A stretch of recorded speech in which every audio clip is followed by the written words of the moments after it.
When I was trying to learn about natural fertilizers, it was a journey. And like this was only, I guess, getting on 7 years ago now, that it was so difficult to figure out what you were actually supposed to use on plants to grow them healthy and how soil actually worked. Like I dug through so many forums on natural growing and just ancient methods of growing them. That was one big inspiration for me to learn about these, because if you look at ancient cultures and how they did agriculture, it was solely based around the sustainable aspect of the agriculture. They knew that they had to sustain that food source for the population to keep growing.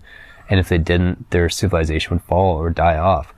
And it definitely happened in some places, but looking at those permaculture methods was so inspiring for me to find out, what they were doing and what contributed to a soil that kept getting healthier and healthier and healthier over time. Whereas we're used to seeing soils being constantly degraded and getting worse and worse and worse over time. So I really just did all the research that I possibly could. I bought books, I watched movies, I watched documentaries, everything I could to learn about soil and what actually drove that system. And that's when I really started learning about natural ways to fertilize plants. And it wasn't, some liquid in a plastic bottle. It was the cuttings from a tree. It was the cuttings from your lawn. It was food scraps that you ate. It was, urine and feces back in the day. Like that's what people used. They used everything. We are, built to sustain ourselves in a crazy way. When you think that we can use, urine and feces, as crazy as it sounds, we have the ability with our own bodies to consume products on this earth, plants, animals, and our byproduct can directly go back into the earth to make it more fertile, to keep growing things, to basically keep that cycle going. And then when I started learning a bit more about fermentation and how you could make fertilizers through fermenting things, it just grabbed my interest so deeply. I was so fascinated and so curious to learn more about that.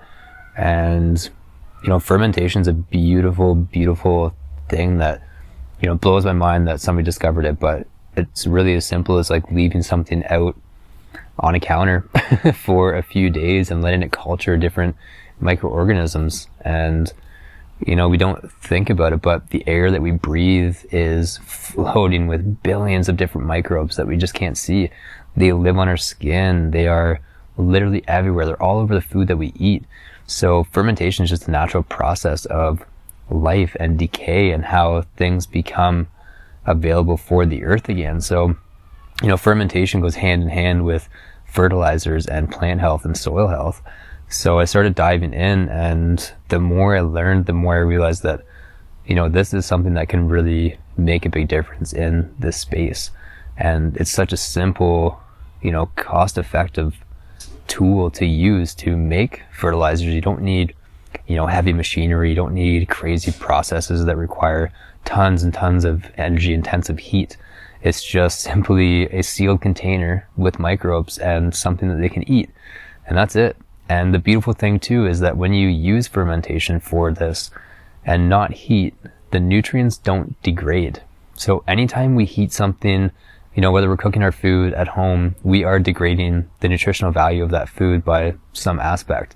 So when you think about all of these fertilizers being made through the process of heat, those nutrients are being degraded and your soil and plants are losing out on that. Whereas fermentation, it just uses a sealed environment. That's it. Just no oxygen. That's all it needs. And it will not degrade any of those nutrients. It'll keep all of the vitamins, all of the minerals, all of the enzymes, anything that your plant needs to survive and thrive is kept within that through fermentation. So that's why I think it's such a beautiful art, whether you're, fermenting cabbage at home to make kimchi, whether you're, making pickles. Pickles is a type of fermentation. And the beautiful thing is that, fermentation is a great way for us to survive as well. It preserves food naturally.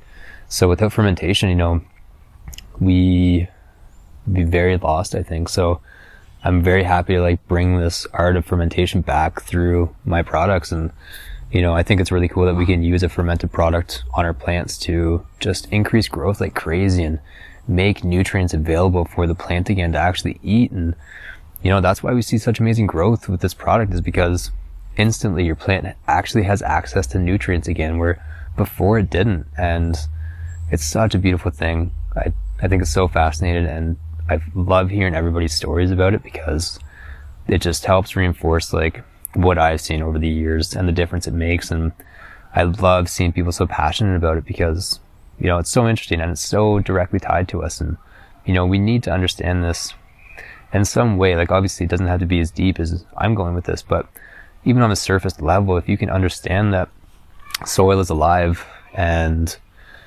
everything is alive, and by putting products on the soil that are alive in that aspect, then that is how we heal it, and that's how we make a difference in not just our homes, but the food that we grow in every aspect of our lives.